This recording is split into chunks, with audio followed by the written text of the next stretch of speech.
Greetings, everyone. On behalf of the University of Arizona's College of Social and Behavioral Sciences and the College of Education, I want to welcome you all.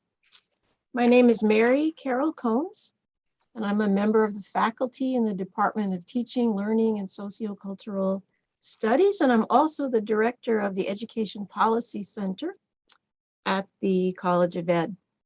First, I'd like to thank the College of Social and Behavioral Sciences for helping to make this event possible. The College of Social and Behavioral Sciences, also known as the People College, is dedicated to advancing research on people, engaging new generations of scholars, and sharing discoveries with the community through public education and outreach. The Education Policy Center is located in the College of Ed. We analyze and share education policy research with the community about teaching and learning in pre-kindergarten through university-level classrooms, focusing mostly on issues of educational access and equity.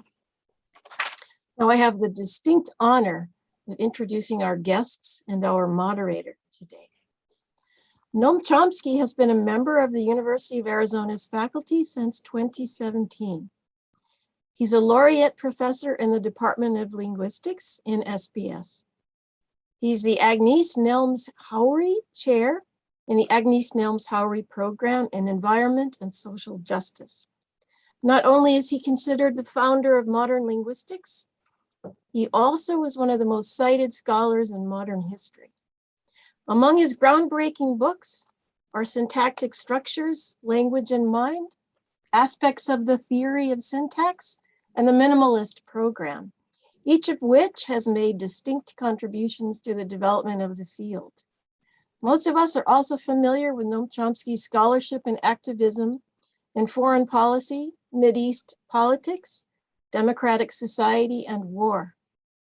He has written more than 100 books, including Requiem for an American Dream, The 10 Principles of Concentration of Wealth and Power, On Power and Ideology, the Managua Lectures, and Manufacturing Consent, the Political Economy of the Mass Media. Chomsky Kozol is one of the nation's most eloquent and outspoken advocates for equality and racial justice in our nation's schools.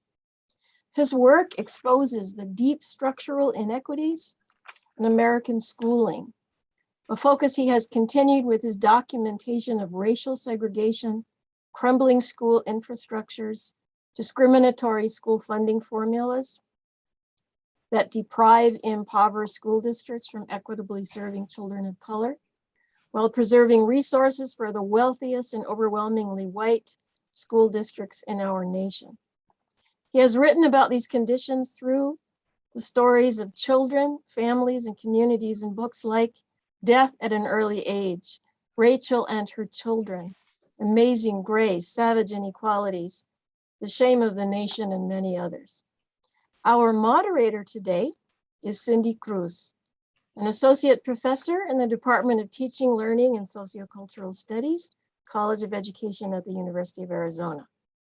Her work contextualizes the narratives of homeless, queer, and trans youth within gentrification projects, mobility, and surveillance. Thank you, Dr. Cruz, for moderating this event. So please join me in welcoming our intellectual warriors to this space. Thank you, Mary Combs, for that wonderful introduction of all of us. Hi, I'm Cindy, and I'm going to be doing the moderating today, but I'd like to start first with an acknowledgement of the land. We respectfully acknowledge the University of Arizona is on unceded land of Indigenous peoples. Today, Arizona is home to 22 federally recognized tribes, with Tucson being home to the Odom and to the Pascual Yaqui. Committed to diversity and inclusion, the university strives to build sustainable relationships with Arizona's Native nations and tribal communities through education offerings, partnerships, and community service. So let's start our conversation. And maybe we can start with the title of this presentation, Education, Inequality, and the Decline of the Public Good. And here's my first question. Given racial and social injustice in the US schools, the impact of privatization on public education, and the chilling effects of state mandates forbidding the teaching of critical race theory. What is the public good, and why have we turned away from it? And I'm thinking of Jonathan's activism against these developments in his work on racial segregation and school funding inequities, and Noam's analysis of progressive education projects as the threat of a good example. And so I wonder if Jonathan can go first in answering these questions, and we can go to Noam to either respond to Jonathan or to continue answering the question, and we'll go from there. Jonathan, the floor is yours. Thanks, Cindy. Well, let me just begin by saying that inequality in education is not some kind of accident or technical mistake. It's the obvious and intended result of a school funding system that relies almost entirely on local property wealth. If you live in a town with homes that are worth $5 million, you're going to have essentially $5 million schools. And the reverse, unhappily, is also true if you live in a poor district. The states add a little extra money according to what are called equalizing formulas, which are always so complicated that the public can never figure them out. And they never equalize. It's a long history of formulas that simply perpetuate the inequalities that we're stuck with already. I've seen the effects of this in probably 40 or 50 school districts in my career. I see it at its worst in extremely poor Black communities, East St. Louis, Illinois, for example, which I described in Savage Inequalities. More recently, just a couple of years ago, I saw the same thing in a town called Petersburg, Virginia, which ironically was once the center of slave rebellions and also slave auctions. It's now an all-Black school system. It's so poor that the school, I visited an elementary school there, and the school, alas, was named the Robert E. Lee. That was 2 years ago. I don't know if they've changed it since.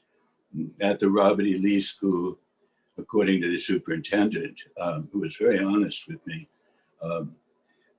half the teachers were substitute teachers. And of those, he said, about half of them were subbing for subs because he simply didn't have the funds to attract licensed teachers. Last point for now. All of this was set in stone almost exactly 50 years ago in a case that went to the Supreme Court called Rodriguez versus San Antonio.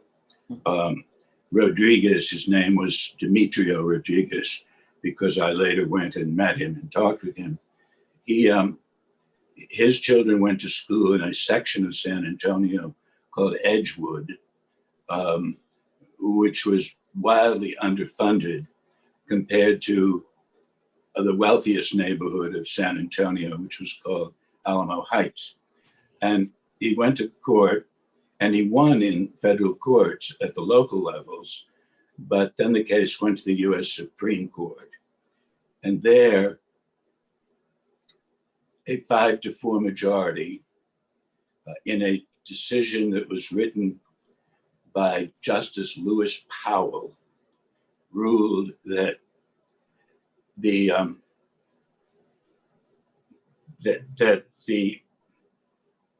14th Amendment the 14th Amendment, Equal Rights Amendment, does not protect a child's right to an equal education. At very most, he said, it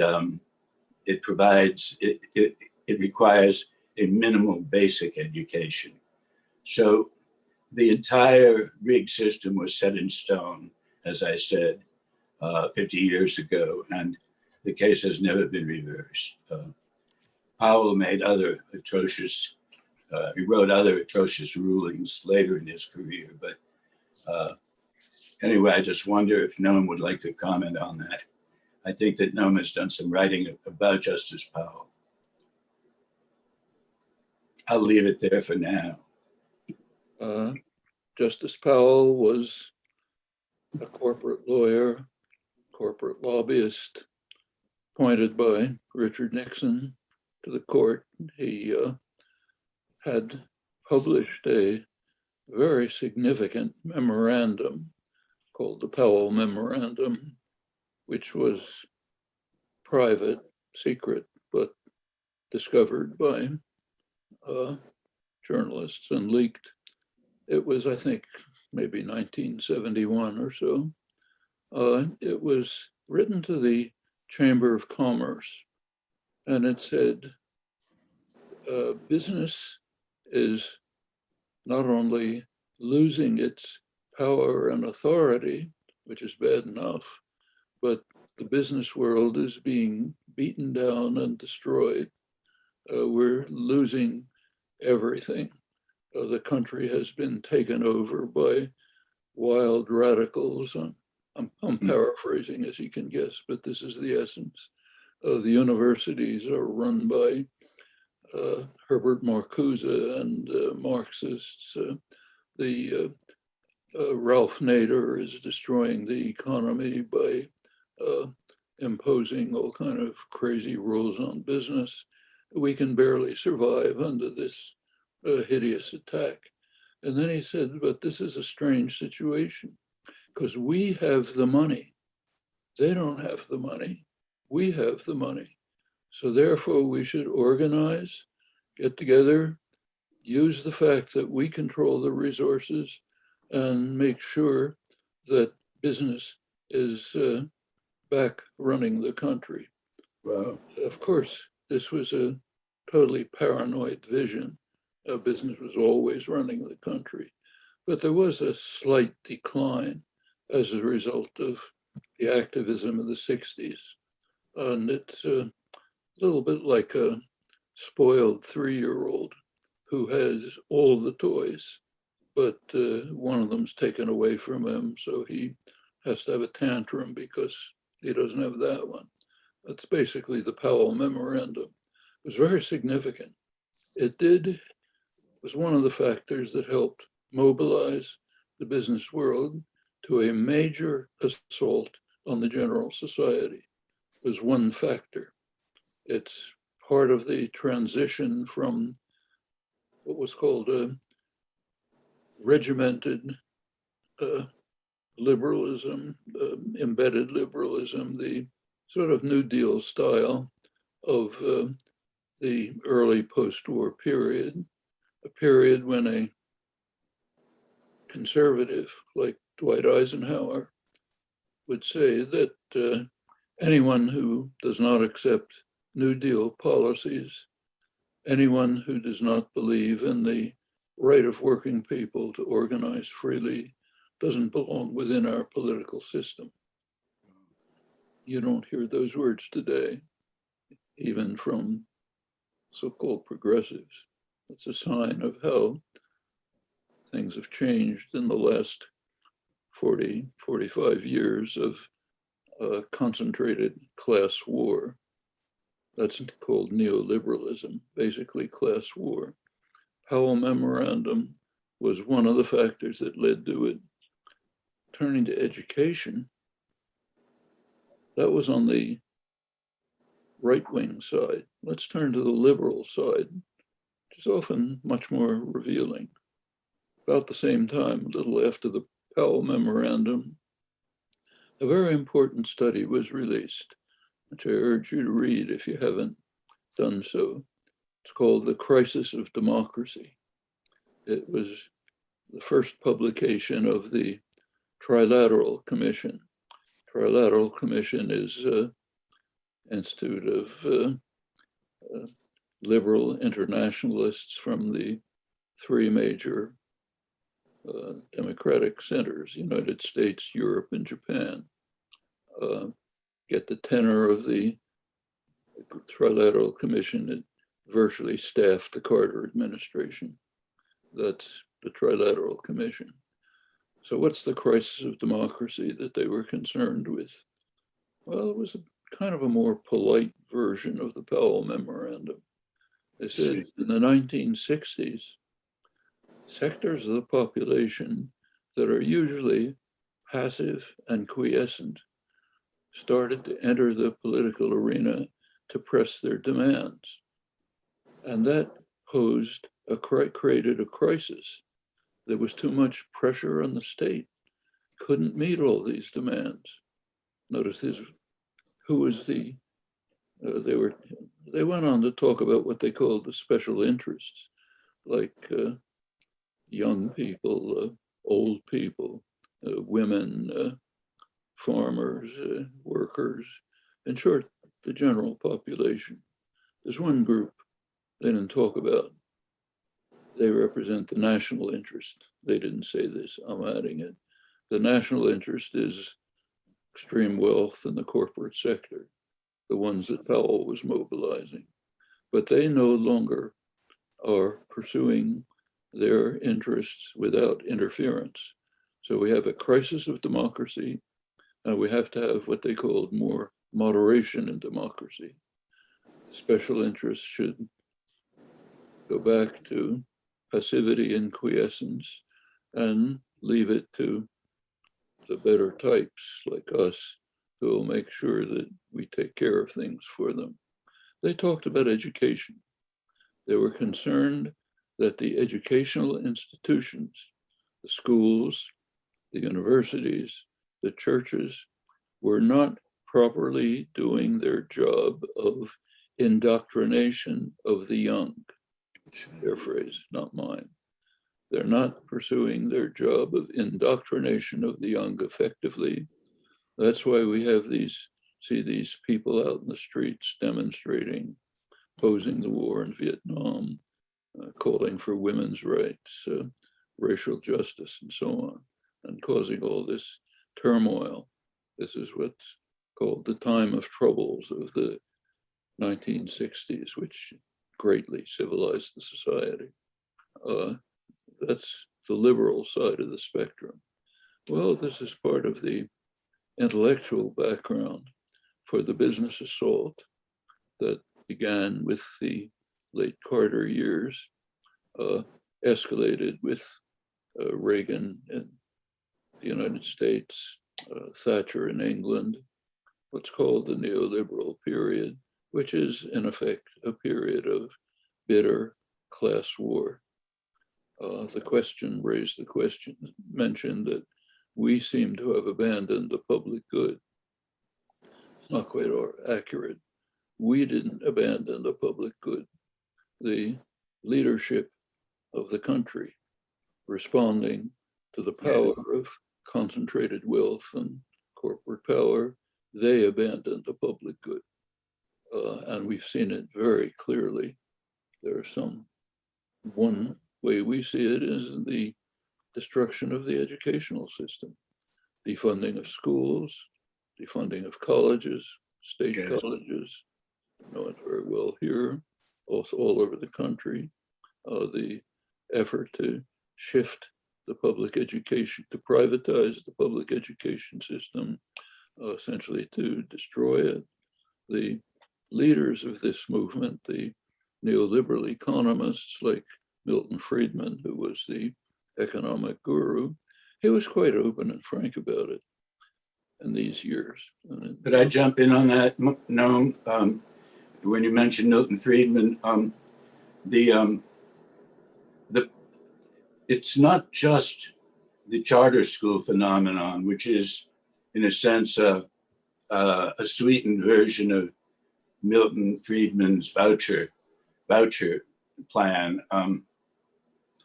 I mean, the charter schools, which I've opposed from the beginning, are a good example of corporate-driven forces starting out the public sector.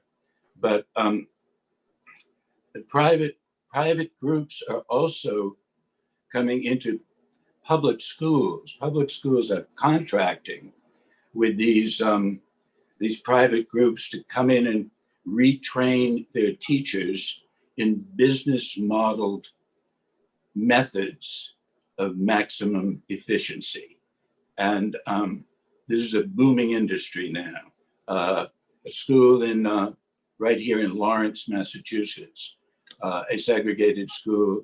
The private trainer came into a classroom and ordered the teacher to not to smile and be so friendly with the children because it would diminish her authority.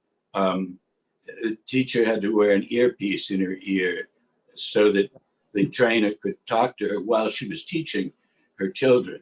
And he told her not to cross her legs because that didn't look businesslike. He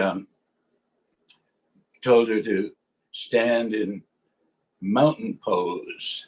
I'd never heard that phrase before, but it's to maximize the autocracy within the classroom.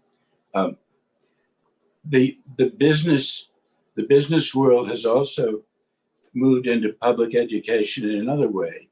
Corporate language, corporate terminology has begun to infest the public classroom. One example, in Ohio, I was in I think it was a third grade classroom where, how teachers give little chores to children, like one child is to empty the waste paper basket, and one is to be in charge of sharpening pencils or something.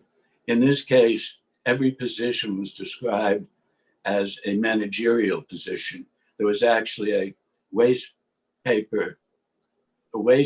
basket manager, and there was a filing in the hallway manager.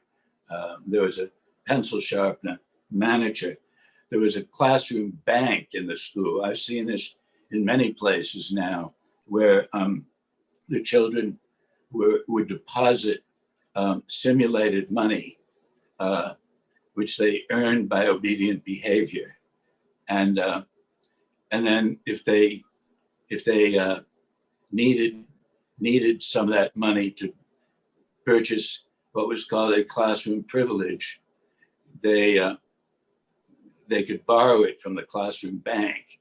It's all this commercial language. In one school in Boston, if you needed to go to the bathroom and couldn't hold it in, it cost you $20. If you didn't have enough, you could apply for a loan from the classroom bank to get $20. And even the principals in these schools, oftentimes, not always, but they won't call themselves the principal. They describe themselves as the CEO of the building. So this commercial language has fueled this vernacular of thinking of the world from the aspect of the upper levels of the corporate society. So that goes far beyond the charter school phenomenon. While I'm on it, let me just answer a point that came up briefly in Cindy's question. Segregation. Racial segregation, as I suspect most of you already know, is now at its highest level since the early 1970s, since the mid 1970s. And, I like the way Noam described the sort of, I don't know if you use this word, but there's been sort of a vengeful counterattack ever since on the entire idealistic thrust of the 60s. Example again, I like to give concrete examples. There's a school in Boston, a kindergarten, K through 8 school, named for Martin Luther King. I went there to visit recently. It's a decrepit, depressing, ugly building, holes in the ceiling, the classroom that I visited. looked like exposed asbestos. One of the 5 lowest rated K-8 schools in all of Massachusetts. The population of the school, 98% Black and Latino. But ironies abound.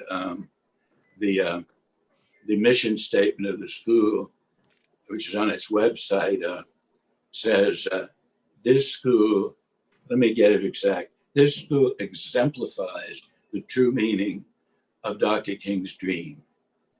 So, you know, I don't think we should be lying to children, but see that all over the country. And just add one more point to that. It's not just physical apartheid. There's also, and this has developed primarily in the past 20 years, there's also a totally different code of discipline and atmosphere of learning in these schools. The ideology behind it is these kids are so different from the rest of society that they need a totally different approach to education. They come to us as deficit commodities with unruly temperaments, and they need an even higher level of control than white middle class children. And you know, one result of this is that if these children really are that different, if they are, as the experts imply, kind of a different species of humanity, then if they need a totally different approach to instruction, which is even more totalitarian than the typical indoctrination, then it would be a disservice to bring them into predominantly white schools. Why not leave them over there where they can get the special medicine they need? So, you know, I've been seeing this again and again. I've seen it primarily in the past 15 years, I would say. Skinnerian methods of total control of the children, shaming children for very minor misbehaviors, which in a good suburban school would be dealt with by a counselor, maybe. In one school, I saw a memo to the teachers that children were to be penalized for wiggling in their chairs, for doodling on a piece of paper, and in one case, even for deep sighing. And that just, you know, add to this, there's also again in a sort of corporate tradition, there's also a relentlessly high emphasis on very tight timing of instruction. In one school,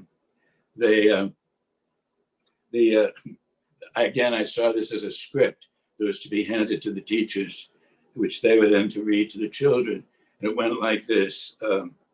Scholars, yesterday you transitioned to reading in 35 seconds. Your obligation today is 32 seconds. And then the teacher says, 1, 2, 3, eyes on me. They're supposed to track the teacher. Well, I won't go on any further except to say that in many of these schools, they also put children into isolation rooms for minor misbehaviors. I saw one which was in a coat closet in the hallway of the school. The children are locked into these rooms, and a child is locked in, and children scream and cry for their mother. Corporal punishment is also familiar in nearly half the states, and where it's used, far more common with Black and Latino children. In fact, in the case of girls, it's 4 times as likely for Black girls as it is for white girls. And I'll just add again that the issue of corporal punishment also went to the Supreme Court, also in the 1970s. And again, it was Justice Powell who wrote the majority opinion in which he said that the cruel and unusual punishment clause of the Eighth Amendment does not grant children a right to be protected from physical abuse in school. Thank you, Jonathan, for that. So I just leave it there for now, but that's why I say it's not just physical segregation, but it's an entire different, it's a notably different level of autocracy. Thank you, Jonathan, for that eloquent answer there. I think what we're both leading to is, I'm really worried about how this language of privatization. Why does the right, or why do neoliberalists, why do they have such strength in that language that is about parents' rights, privatizations, choice, school vouchers, that have negatively impacted public education? And I think about teacher certification assessments here in Arizona, and how they narrowly focus on all these little skills and decompartmentalize content areas. And I'm wondering if someone could talk to this language, why does the right have such a strong kind of claiming of this kind of language that seems to kind of, it all of a sudden it becomes the common sense of the land. And so I would love Noam to take this on first, and to talk a little bit about the strength of language, and also how do these policies impact students, and how do teacher educators kind of fight back with this movement that is always about privatizing public ed?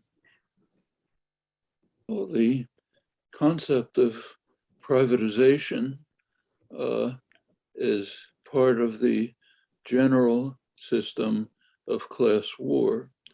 Goes back to shifting the society from commitment to the public good to looking out for yourself. Things are privatized. It's part of what Jonathan was just describing with the managerial imposition of the managerial business model in the school setting. That's part of driving the children to saying, what matters is what I can get, not what we can do. It's not what we can do together, it's what I can get for myself. Extreme version of that is Ayn Rand, but it's the basic neoliberal doctrine. And it's not just in the schools. It goes back to the whole framework of class war initiated roughly 45 years ago. It was evident right away in the first comments by Ronald Reagan and Margaret Thatcher, the two spokespersons for this movement. If you look back at Reagan's inaugural address, you'll recall the famous line, government is the problem, not the solution. Let's translate that. What does that mean exactly? Government makes decisions, but that's not the solution. That's the problem. Well, the decisions don't go away. So if government doesn't make them, who does make them? Well, it's shifted to the private sector. Decisions are shifted from government, which to some extent reflects and is influenced by the general population, to the concentrations of private power, which are completely unaccountable to the public. Their institutionally determined goal is to enrich themselves. And if they didn't understand that, they could go back to the leading economic figure of the movement, Milton Friedman again, published a famous article in which he said the sole responsibility of a corporation is to maximize profit, which means also payment, salary, stock options, and so on to the management. Incorporating is actually a gift from the public. It's a gift. you don't want to take the gift, you can have a partnership. But there's no responsibility that accrues to this gift. We take the gift from the public, then we enrich ourselves. That's Reagan. Go to Thatcher. There is no society, just individuals cast into the marketplace. Actually, she didn't really mean that, and it's not true. For the rich, there is ample, complex society, all sorts of extensive business associations, Chamber of Commerce, Business Roundtable, American Legislative Exchange Council, similar things in England. The government, largely under the control, works for them and subsidizes them. So for the rich, there's a rich society. But for the rest, no society. You're on your own, subject to the ravages of the market. Well, it's not very difficult to predict 45 years ago where this was going to lead.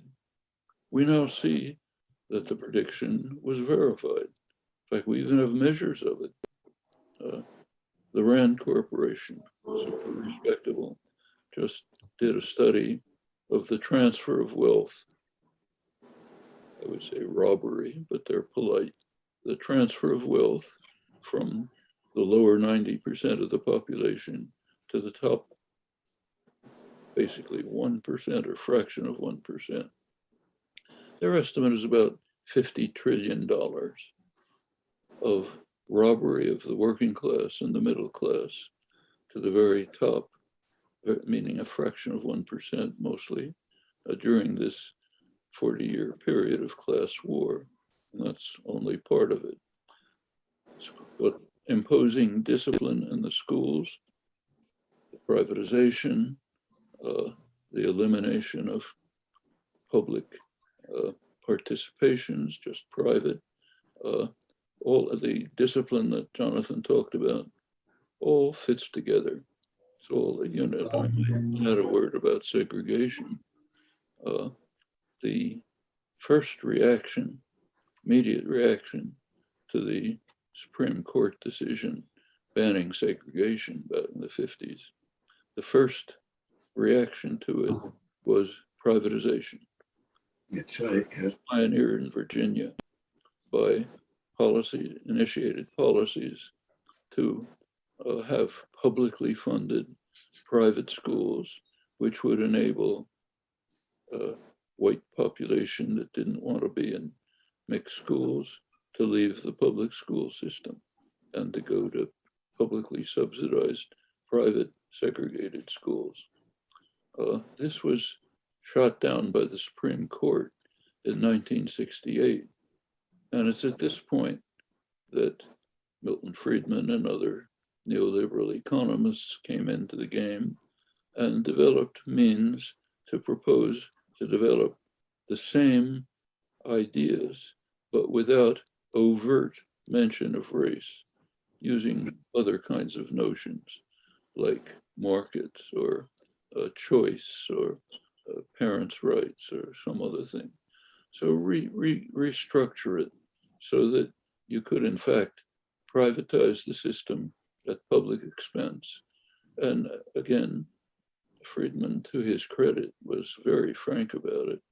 He made it very clear that he said that in his ideal society, there would be no such thing as public education or taxes to pay for it. That's right. So each person somehow to take care of the child's education, which is okay if you're very rich and privileged. Doesn't help a lot if you're one of that, by now, majority of the population who's getting by from paycheck to paycheck. But that's the shape of class war, using the kinds of terminology you talked about, private, parent choice, but not working together for the common good. That has to be sacrificed. Now, probably Thatcher was unaware of it, but in here, talk about no society for the general population.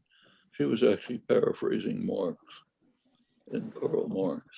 Mid-19th century, Marx condemned the autocratic leaders of his day for trying to turn the population into what he called a sack of potatoes, atomized individuals facing power alone, no interaction among them, no mutual aid, no commitment to the common good. Just you're on your own. Somehow manage facing the ravages of market society, unlike the rich who get plenty of protection. That's what's called neoliberalism. Okay. Now, there are many devices for it, many terminologies, but it all translates essentially into this. And it's a way of ensuring the indoctrination of the young from a very early age, making them passive, quiescent, follow orders, take orders from above, don't ask any questions, try to get by as best you can. Yes. That. Jonathan, would you like to answer this question about language and the language of privatization, parents' rights, choice, school vouchers? Well, I think Noam has given the answer that I would have given about school vouchers. But I'd like to answer another point that you raised earlier.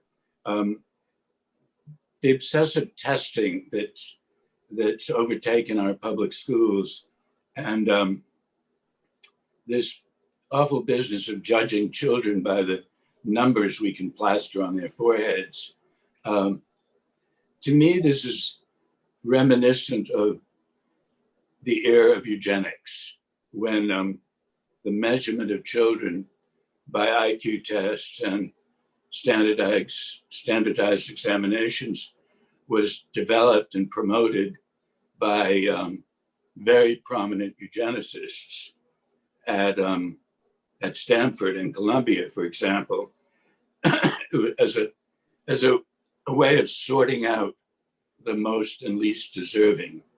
And I still see this today, and I do think it has both a class and definitely a racial tinge to it, an explicit racist tinge to it.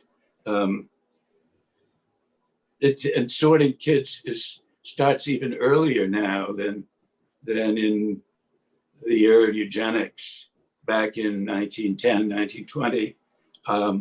Admissions tests for gifted tracks, for example, gifted programs, typically begin when kids are 4 or 5 years old, when their parents, are trying to get them into the gifted program, which is usually far more middle class and white than the regular track. The numbers are shocking on that point, and people pay a lot of money to private prep companies to drill their kids for these tests. As I say, when they're 4 or 5 years old, so the game is rigged before it even starts. And the only other point I'd add, which I think Cindy may appreciate, is this. As a result of the high pressure on testing, you have many schools, at least schools that I visited, in which as much as 2/3 of the year is taken up in drilling kids for those tests. So the arts and literature are almost totally abandoned. In one New York district, the curriculum director admitted, she said, so maybe our kids won't have time to read a novel, but the practice tests will deliver the main idea. So it's not, and that's happening in all schools. Although, as I say, all this tends to be more venal and vicious in the schools that serve the children of the least empowered people in this country. But it's all part of, I see it all as ultimately as a part of class war against the victims of a brutally unjust and racist nation. I think it's so important right now to think about, like, Noam, I loved when you talked about transfer of wealth, but you said really what it is robbery, and I think about like the kind of command of language that the radical right has, or not even radical right, the right has. And so I'd like to move, and so I'm really fascinated with the language, because I think about Sophia Viannis's work where she talks about a shared destiny, a group of parents in a northeastern city, small northeastern city that were talking about like what was happening with the African-American students in this small town, and parents talked about it, and they used the kind of language of shared destiny. And I found that so like refreshing to hear this other kind of language to describe the possibilities of public schooling. But I have another question though, and I'd love to move to that. And this is for either one of you would like to take this one on. This question is, new ways to attack public education from the right have come up in this past year: parents' rights, opposition to mask mandates, opposition to CRT, critical race theory, and the continued emphasis on school choice, which is really schools choosing students, not students choosing schools. And I wonder if either of you can help us think more deeply about this new, or maybe not so new, spin on schooling and parents' rights from these new Republican candidates. And I'm thinking about what happened in Virginia. And so I would love to hear from either of you to think about like this new ways to attack, the parents' rights, CRT, mask mandates. Oh, I'd love to hear anything from you. Well, if I can start let's start with Virginia. Now, the victor in the governor's race, his applause line, the line that he used over and over to get support, was, as soon as he gets into office, he's going to ban critical race theory, CRT. Big applause. And that's all over the country. Republican states are passing laws banning CRT. All kinds of parents are being aroused into hysteria because of what CRT is doing to their children and so on. So what's CRT? Well, it's been pointed out over and over that the people talking about it haven't the slightest idea what it is.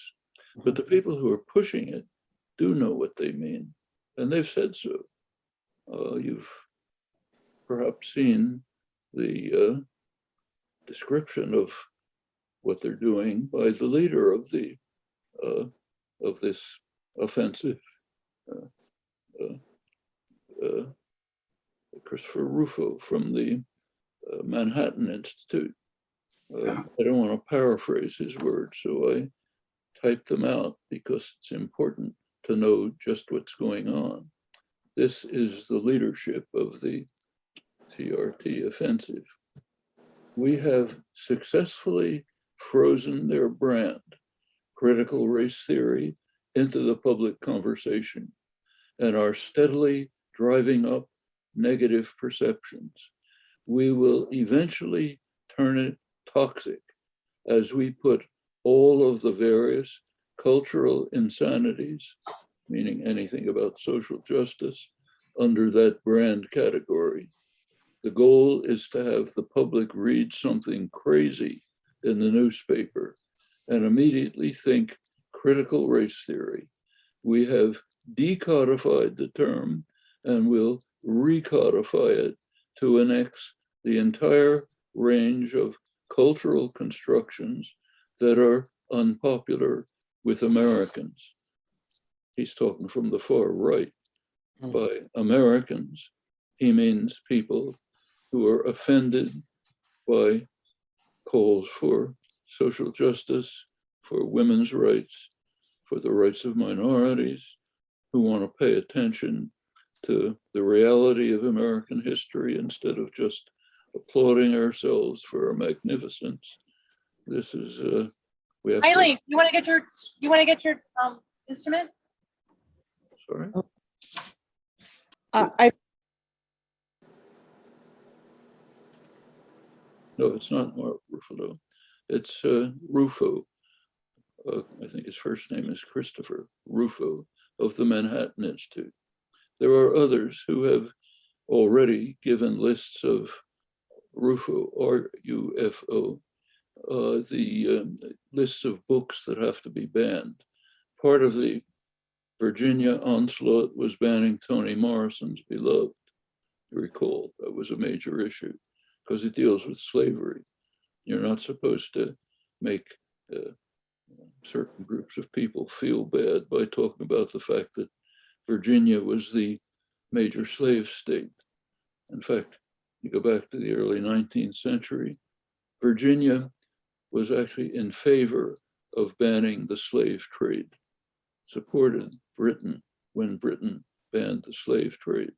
The reason was that Virginia was producing so many slaves that they didn't want the competition. They wanted to be able to fulfill the need of the expanding slave society by ensuring that Virginia would be able to produce the slaves for that, no competition from slave traders. This is, as you know, the most vicious system of slavery that has ever existed in human history, nothing like it, and a major part of the basis for our wealth. Cheap cotton was the oil of the 19th century, but we're not supposed to talk about this. This is not part of our history. We have to ban that, and we have to ban books like Toni Morrison's that talk about it. We're not there, but we might think back. I can think back to things of my childhood. I'm old enough to remember the 1930s. For example, 1933, which I was old enough to remember, when Joseph Goebbels led the massive book burning in Germany, massive books that were not sufficiently pro-German, Jewish books, all of them, many other books by authors who were not sufficiently supportive of the magnificence of German nationalism. We're not there, but we're moving in that direction. And if we allow that to continue, we don't know how far it'll go. So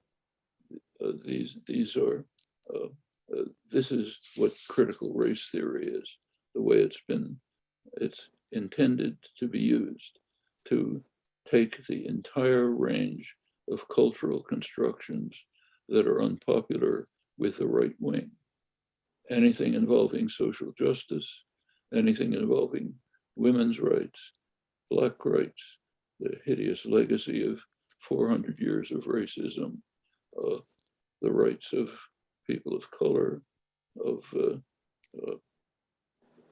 disabled people, anything, any of these terrible insanities, as he calls it, we've got to put them in the framework of cultural race theory. And that's how we will recodify it to annex the entire range of such cultural constructions. It's being done very consciously, at least at the top level, by people like Rufo, the one I'm quoting from the Manhattan Institute, and taken over one form or another at various other levels. And at the very popular level, probably reflects genuine feelings, which you can sympathize with.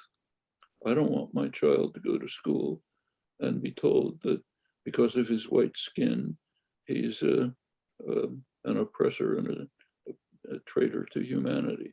Of course, nothing like that is happening, but you can conjure it up with effective propaganda. Yes, that's true. Thank you, Noam. Jonathan, would you like to take a stab at this?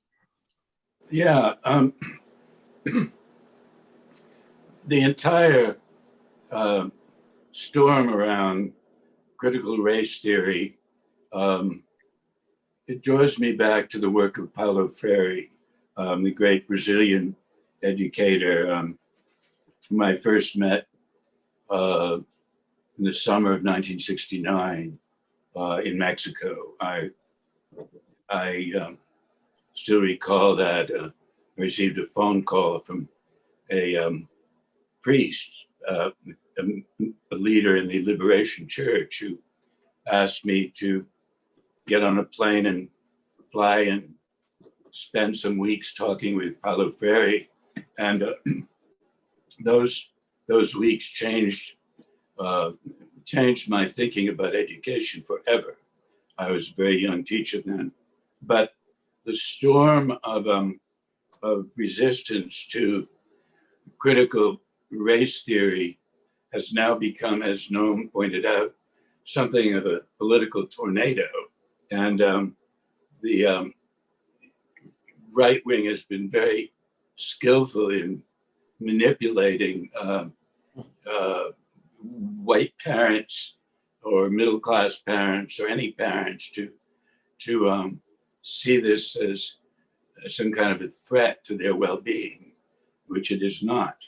The banning of books, to which Noam alluded, speaking of Virginia, Freire himself was removed from an ethnic studies program at a, my memory is correct, at a high school in Tucson, along with the work of Howard Zinn, some great Latino writers like Sandra Cisneros, James Baldwin, even Thoreau on civil disobedience. One of my own books, Savage Inequalities, was removed from the shelves as well. But that was about 10 years ago, and now this opposition is even more fierce than ever. And it does feel to me like part of a vendetta against the whole moral enlightenment, as I saw it, of young people in the 1960s. And I want to just make one other point, which has to do with the public good. The isolation and oppression of minority children, Black kids in particular, has I think a very damaging effect on the public good, because it has a direct effect on their future earnings and therefore on the potential wholeness of society. I see it in Boston, where children that I first met when I was teaching, when I first began to teach almost 60 years ago, people who are now near retirement have virtually no savings for old age. Some don't even have bank accounts. Median net worth of Black families in the Boston area, according to the Federal Reserve, is an almost unbelievable $8. A comparable figure for white families is $250,000. So, I don't think this bodes well for the public good. This vast gulf between the races contains the seeds of mistrust and fear of one another.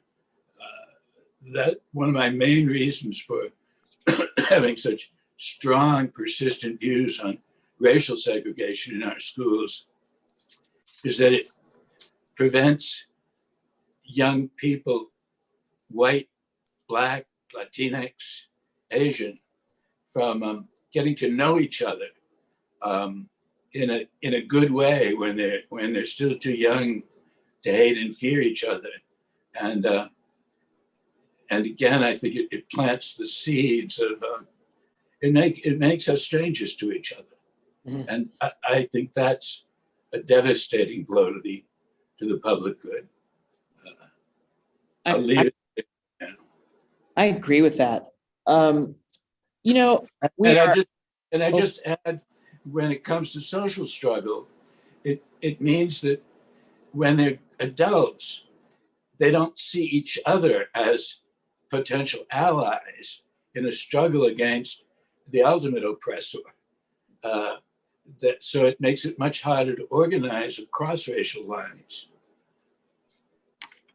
thank you for that, Jonathan. We are now at 5:32 p.m. And so we wanted to take some questions from the audience. And so here's one for Noam. Someone in the audience asked, did the Powell Doctrine inform the activism of the Koch brothers and others to funnel dirty money into politics and fund university, quote, research institutes promoting capitalism?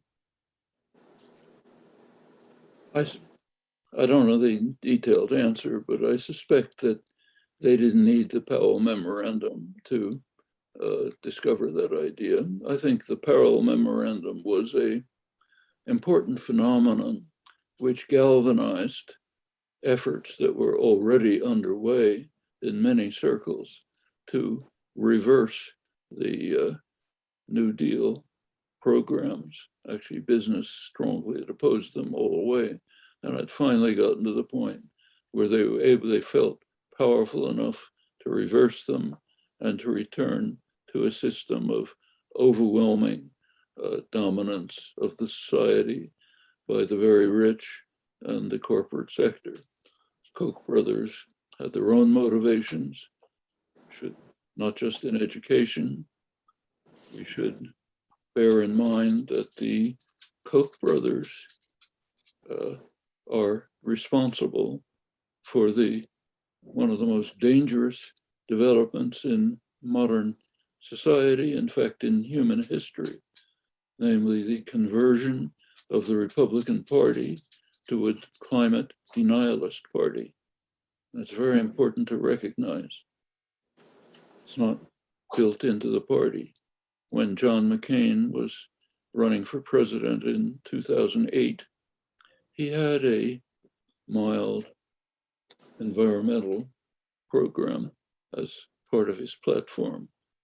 Republicans in Congress were thinking of minor activities, too late, but nevertheless significant. Koch brothers went berserk. They had worked for years to try to ensure that the Republican Party would be pure denialist. They launched, David Koch recently died, launched a huge juggernaut, bribing senators, threatening them with primaries, huge lobbying campaign, AstroTurf organizations, major effort, turned the party to a climate denialist party. Well, they still are. We're seeing it right in front of our eyes. That's one of the reasons why even mild efforts to try to deal with an impending catastrophe, even mild efforts are blocked. In fact, we're seeing it right now in Washington and also in Glasgow from the Republican Party.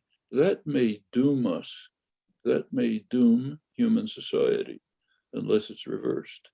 Well, that's one of the contributions of the Koch energy system, along with what they've done to the educational system. This is unmitigated class war. No holds barred.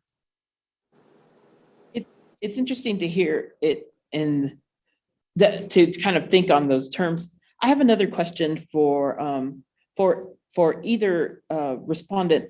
I would love to hear about where you see resistance to inequality in the US happening right now. And even with these larger structural forces, the vouchers and school choice and charter schools and these anti-intellectualism movements, there's always parents and students and communities that resist these practices. And so I would love to hear, where do you see resistance happening here? And I wonder, Jonathan, if you could begin this conversation. Okay. I see I get calls and emails all the time now from activist teachers and college kids and sometimes high school kids who are involved in movement building. And they do give me enormous hope. I'm thinking of teachers who are involved in teacher strikes, for example. There was a major teacher strike about 3 or 4 years ago in Chicago. And when I heard about that, I was in California, and they asked me to come and lend my support. So I got on a plane and went there, and they had terrific energy, and you know, and they were doing a lot of reading. They were familiar with Freire, and they were familiar with Chomsky, and they were good organizers, and some of them were also intellectuals. And I see it, of course, in Black Lives Matter movement, Sunrise Movement, Occupy. But I also know how easily these struggles lose their steam, lose their momentum as the activists grow older, and especially as they face the pressures of tuition debt, for example, and then when they get married or when they settle down with their partner, hoping to be able to buy a home, and getting trapped in mortgage. And so I sometimes think back to the 1950s and 60s. I was born in the 1930s. Is the screen still okay? We don't see you, but we see you. Thank you. Okay, sorry, don't know what happened. The civil rights warriors with whom I was involved in the 60s were, they didn't just sit in, they didn't just occupy Woolworth counters, lunch counters, and bus stations, although they did that very bravely, heroically. But they also received a lot of training from seasoned organizers, which enabled them to keep on, as they used to say, keep on keeping on until they won real victories, some of which, have actually endured. And, I'm thinking of veteran organizers like the great Ella Baker, for example, who enabled them to, see themselves as part of history, and who passed on what she had learned. She reinforced their youthful courage. People with whom I worked, I was arrested several times. People with whom I worked, Black folks, used to use the term wise heads to refer to these older folks, like Fannie Lou Hamer, for example, who gave them a sense that they were part of a continuing struggle. And I'm not sure that they have enough of that today, and maybe they don't want it. Maybe some of them just feel your generation failed. We will do it, but still they write and call me a lot and ask me, and it seems like they're reaching out, and I'm never sure what to say, because I don't want to be in the role of sort of indoctrinating them to see things my way. I'll often say to teachers, I hope you'll read Howard Zinn, dear students, if they're old enough to understand him. I'll leave it there for now, but I just I'd like to hope at my age, you know, I like to hope that there will be a sweeping transformation, and you know, it may be that it's going to take some kind of an outright revolution. I hope a peaceful one, to bring about the kind of changes I'd like to see. We've got to get rid once and for all of the hopelessly undemocratic way we fund our public schools. That's just a national humiliation, national embarrassment. And we've got to figure out a way to batter down these walls that divide us, that divide the races in this country. That's like, apart from our destruction of the Native Americans, that's our nation. That's a continuation of our nation's oldest sin. And whether from an economic point of view, or a moral point of view, or religious point of view, I hope the next generation will not abandon that. Thank you for that. Noam, would you like to talk a little bit about resistance to inequality in the US? Yeah, in fact, Jonathan mentioned the teacher strike in Chicago. Here in Arizona, Tucson, we had a very inspiring, still ongoing teachers strike, calling not only for better wages, which teachers greatly deserve after this period of imposed austerity and destruction of education, but also calling for decent schools for the children, decent services, kind of things that Jonathan was mentioning, got enormous public support.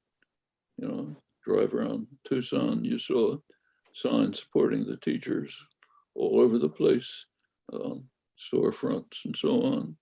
Managed to get the population to support, the general population to support real reform effort, funding for desperately needed reforms in the schools, blocked in the legislature, have to keep fighting for it. But that's a very exciting development right here. And if I can take a leaf from Jonathan's book and give a specific example, it's one of many, but one that I found, my wife and I found very inspiring. Here in Tucson, we were taken by a friend of ours, Sally Marston, professor at the university, to a school in South Tucson, poor, mostly Mexican area. The school in the past, we were told, had been the kind of place which Jonathan was describing. Lots of students packed into a room. The teacher's responsibility was basically to make sure that they didn't hurt each other, try to keep it quiet, no possibility of doing anything. The idea of going to college was non-existent. Discipline, control, that was the school. Not when we went to it. We went to the school, we were greeted by two young girls, maybe 10 or 11 years old, who were going to take us through and show what was there. They took us to a very elaborate vegetable garden and fish, I don't know what you call it, for keeping fish. They showed us how, they explained to us how they were integrated, how they explained the biology, the chemistry of the integration of the fish population and fertilization. Turned out that the school by now didn't have, what happened is that a couple of activists, Sally was one, moved into the school, started a small vegetable garden, got the kids interested in taking care of it, built it up from there until it was a elaborate structure, brought in science, math, no more discipline problems, Nobody goes to the principal's office. Kids are going to college. It's extended into the neighborhood. Much of the population is maybe a generation away from being campesinos, selling fruit in the neighborhood, bringing parents in who have their own skills and a background. It's changed the neighborhood and radically changed the schools in a very poor, much underserved neighborhood. There are things like that around the country.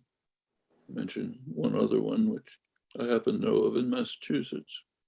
Another friend, a very good, serious scientist, cognitive scientist, got interested in a poor schools in a poor neighborhood, happens to be in Cape Cod, not far from Boston. He was interested in working with children who are considered so impossible that they can't even keep them in a classroom. They just farm them out somewhere in the school, put them somewhere because they're too incorrigible to teach. So he started looking into them and working with them. First thing that he discovered is that they have a very low sugar level when they come to school. These are kids who came from poor homes where they didn't have breakfast.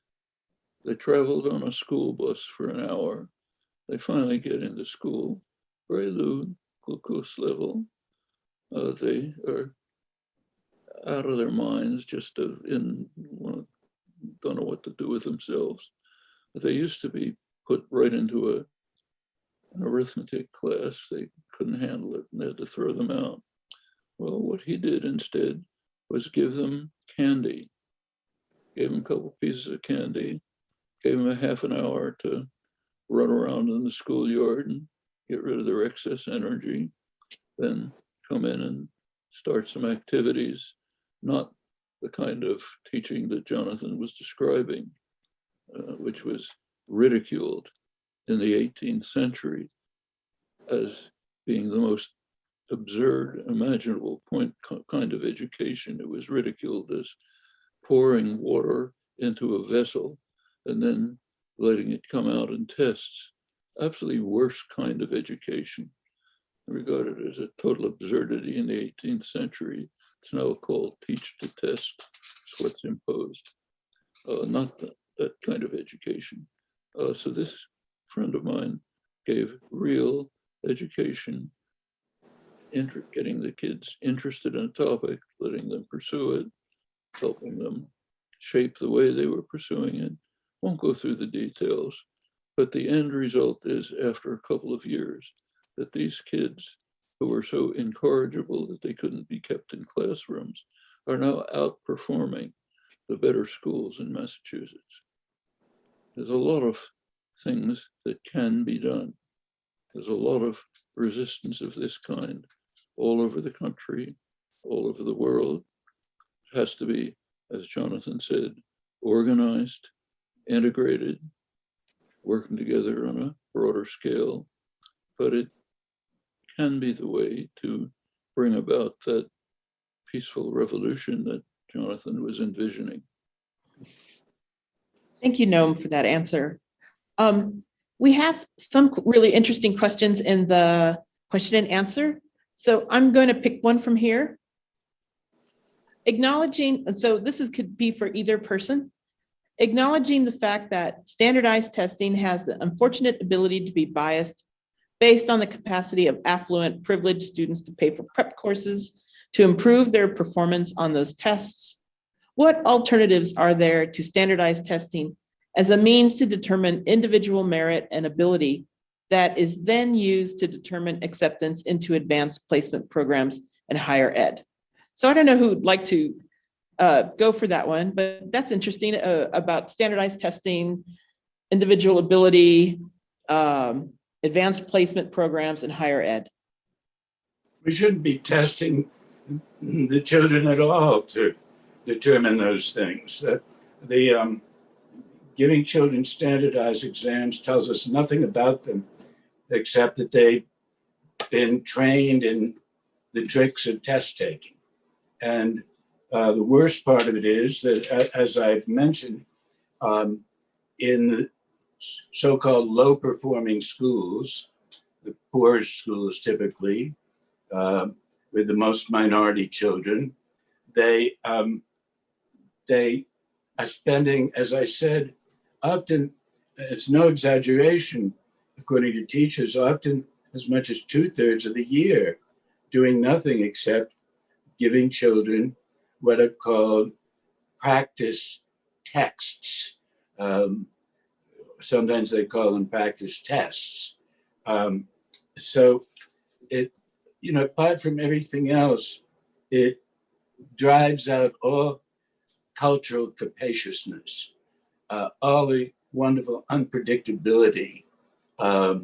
When a child's imagination or curiosity leads her off on a detour that could not possibly have been predicted or scripted by some distant expert in curriculum at a place like the Manhattan Institute or the Heritage Foundation. So, I've always said it. The best the best way to determine if a child is progressing is to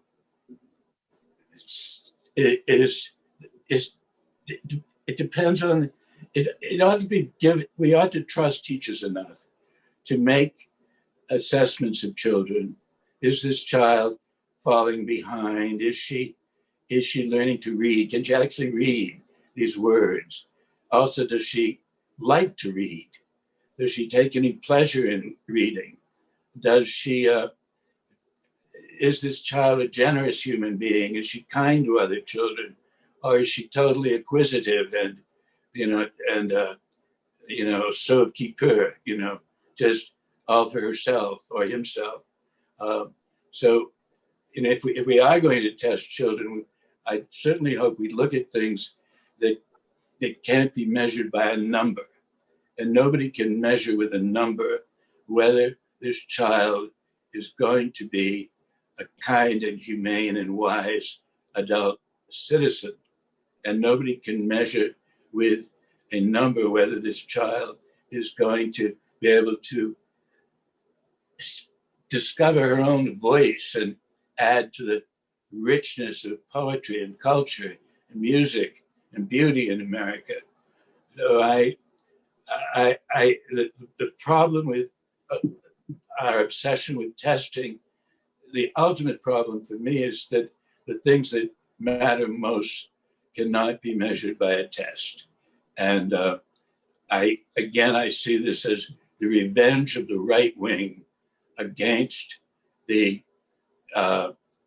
cultural rebellion of the period between approximately 1960 and the early 1970s. I think it's vengeful and ultimately is going to demean the quality of existence in America. Thank you. Thank you so much. Noam, we have about 5 minutes left in our discussion between us. And so I wonder if you would like to take on that question about standardized testing. It's a good way of trying to turn people into automata. It's almost totally meaningless. I mean, every one of us, I'm sure, has had the experience of taking a course which we hadn't the slightest interest in, at the last minute studying hard for the exam, acing it, doing fine. 2 weeks later, forgot what the course was about. That's not learning. Furthermore, what you learn is what you do yourself. I should say this was deeply understood in the 18th century. It was understood that the purpose of education is to awaken and kindle the child's interests and concerns, not to pour something into the child. You want to see what can a child or an adult achieve on their own. There's no ranking. I mean, I could never make it into the Mass School of Arts. They don't have a test to show that. You know, I could never make it into a school for skilled mechanics because I'd screw up everything the minute I tried to do anything. Again, you don't need I just don't have that kind of talent and ability. That doesn't need any standardized test to show that. If you let people explore, if you encourage them, stimulate them to explore their own interests, concerns, they will sort themselves out, find what they want to do without any ranking, without any tests. I should maybe add that I happen to have some personal experience with this as a kid from actually 2 years old till high school. I was in a progressive school run by Temple University, which had a progressive education department. I never knew it. Then I went off into the city's academic high school, for kids who were aiming for college. Till I got to high school, I never knew I was a good student. There was no such concept. Each kid was encouraged to do what they would do best in their own way to flourish in their own manner. Actually, I was skipped a year in 6th grade. Nobody even paid any attention. The only thing anyone noticed is I was the smallest kid in the class, but nothing else. We were a lot of joint common work on common projects, mutual aid, mutual support, very much encouraged to pursue, in my case, my own interests, other interests for others. I got into high school, regimented high school, testing and so on. In my memory, it's a kind of black hole. I don't remember anything from high school. Except a couple of friends I met. I remember the elementary school vividly. A lot of things I did and learned. Well, you don't need standardized testing prevents that. Actually, I should say I was shocked with my own children in a good school in a Boston suburb when they were in 3rd grade talking about the smart kids and the dumb kids, meaning the ones who had passed some test and not some other test. Never had any such concept when I was in school. It's a crazy idea. And it's imposed by this rigid system of trying to turn everyone into standardized robots who will not think for themselves, who will accept orders, who will be properly indoctrinated and not raise any problems for those who want to rule and run the world. Actually, they themselves get more progressive education. But so I think all of this it's the kind of system that was ridiculed in the 18th century. And the fact that and it's by no means necessary for ourselves. School I mentioned in Tucson, it's not at all like this. And it's a school where children don't need standardized tests to get into college because they're able to do it on their own. Thank you so much. I think it is 6 o'clock and we have run out of time. I would like to thank the College of Social and Behavioral Sciences, the College of Education. I would like to thank Una Fettis, Robin Hiller, the technical support of Andy Rodriguez. Thank you, Mike Griffin, and Ariana as our captioner today, and the Educational Policy Institute for asking me to.